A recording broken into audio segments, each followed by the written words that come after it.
Estamos en Las Lajas, en el cañón del Guaitara. Colócate ahí para que tomate la foto.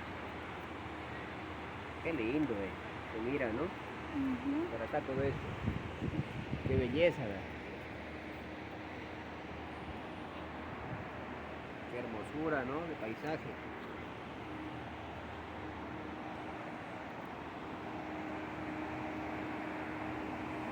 Ahí la planta eléctrica de Las Lajas. Planta eléctrica.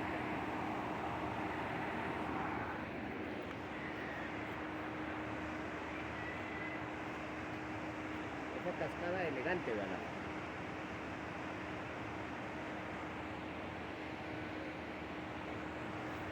Max, venga, vamos.